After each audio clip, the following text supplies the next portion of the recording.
I started taking ashwagandha because it reduces serum cortisol by 27.9% in 60 days, according to a 2012 clinical trial.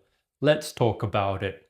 Cortisol is your primary stress hormone, produced by the adrenal glands in response to demand, physical, psychological, metabolic, and it's not inherently bad.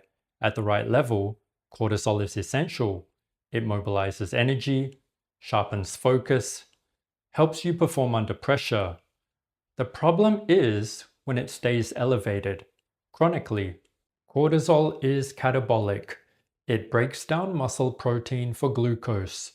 So while you're trying to stay strong and lean, elevated cortisol is working against you. It suppresses testosterone. In men, chronically elevated cortisol directly inhibits testosterone production, reducing energy, mood, muscle mass, and drive. It compromises recovery. Cortisol antagonizes growth hormone, the hormone responsible for tissue repair overnight.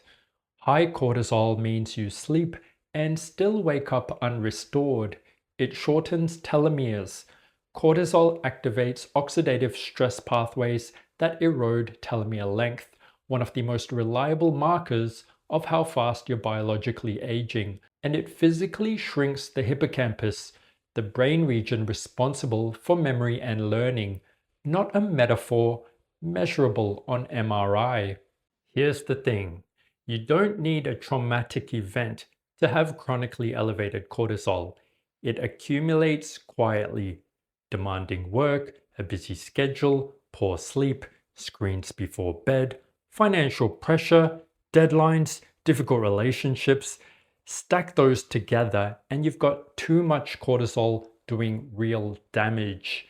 And you won't necessarily feel it. That's what makes it dangerous. Ashwagandha works by modulating the body's cortisol production pathway, not masking the stress, but reducing how much cortisol your body produces in the first place.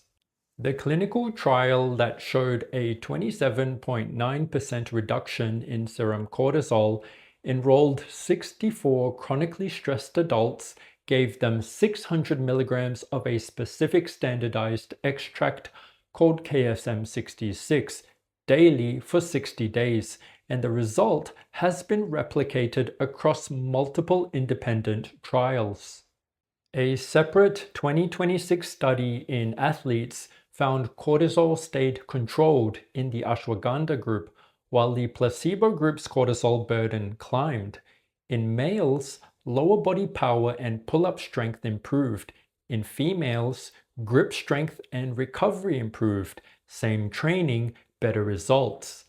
And when cortisol comes down, your body starts doing what it was always capable of: better sleep, improved recovery, sharper thinking, more from the same effort. So what will you actually notice if you decide to start supplementing with ashwagandha? In the first 2 weeks, don't expect much. The compound is building in your system. By weeks 3 and 4, sleep tends to improve and stress feels more manageable. Weeks 4 to 6, you start recovering better physically and mentally. By week 8, the trial shows measurable cortisol reduction, and that's as far as the data goes. The difference is usually noticeable by this point. Individual response varies. Some notice changes at week 4, others take longer, and some feel nothing subjectively, despite measurable cortisol reduction in their blood. The dose, 600 milligrams KSM-66 daily with food. What happens beyond 8 weeks is less studied, so that's a reasonable point to reassess. Rare reports of liver toxicity at high doses exist. If you're taking a standard dose, quality product, with no pre-existing liver conditions, risk is negligible. Cortisol is the variable between two people with identical lifestyles where one recovers, adapts, and thrives, and one stagnates. And when I consider what the body is capable of when we simply remove the obstacles in its way, I find that remarkable.